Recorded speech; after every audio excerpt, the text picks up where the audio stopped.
if we don't act now, we're going to lose all our rights. And I'm not trying to scare anyone. You don't have to believe what I'm telling you. You can look it up for yourself.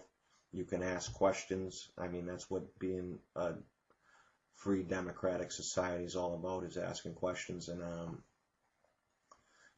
they don't have the answers for them because it's all there in black and white. You read the bill and it tells you exactly what's going on.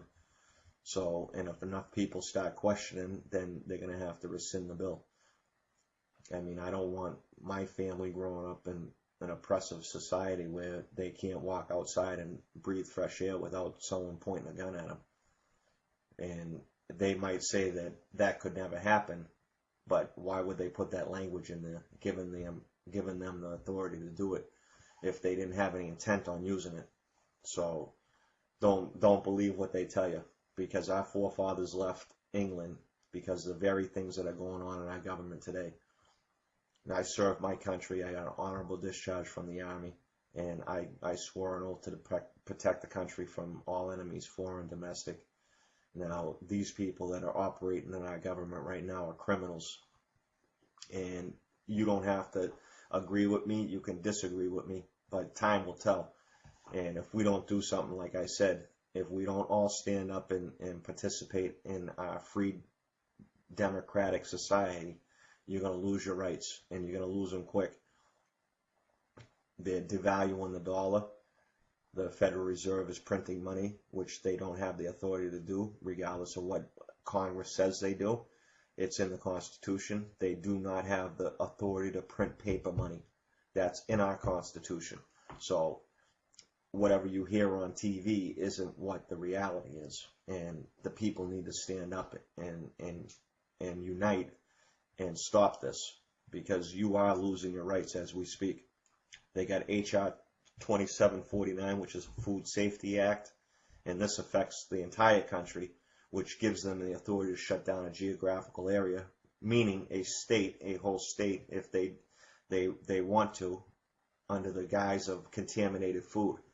They can stop all forms of transportation in and out of the state. They can destroy vehicles. They can declare martial law, and they can shut restaurants down. They can shut down supermarkets.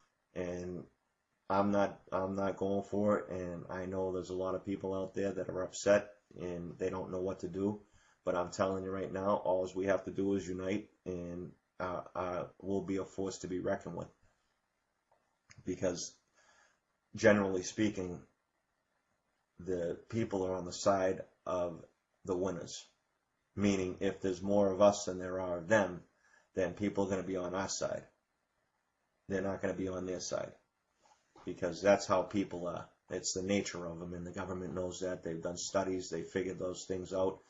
And that's why they put all these hot button issues out there to distract people, so they argue amongst themselves, like race and abortion and terrorism and healthcare and God only knows what else.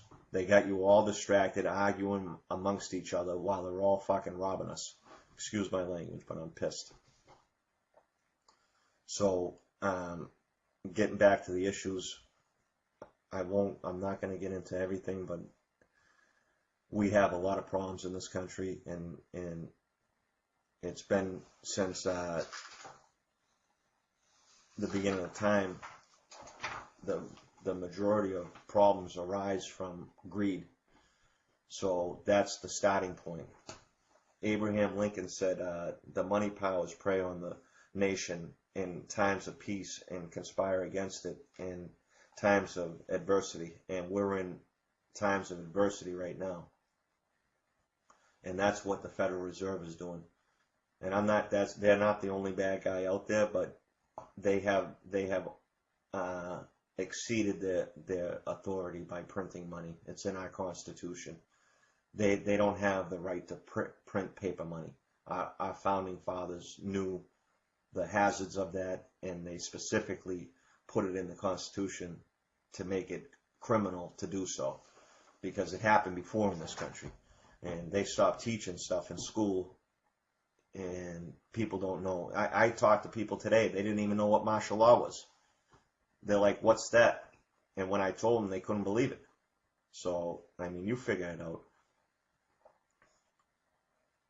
I mean, people have to wake up, and it's unfortunate, but we're at a point right now that if people don't wake up, they're going to lose everything that they fought for and struggled for all these years, and not to mention all the things that our forefathers fought for and died for this country.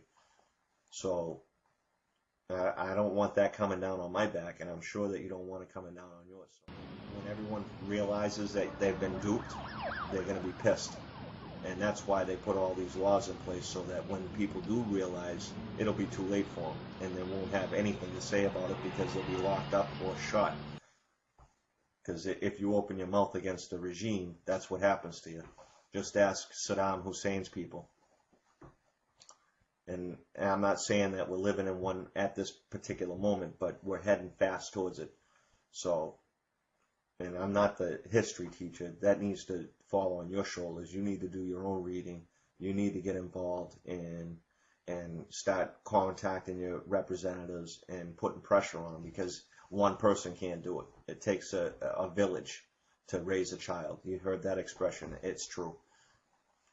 It takes a village to like elect a leader, and then it takes a village to watch that leader and make sure he doesn't go power hungry. And that's where we fell off. We were out watching football or basketball or baseball or going to the beach or talking on the internet or texting each other, whatever the case may be, arguing about healthcare or abortion while they're robbing us blind.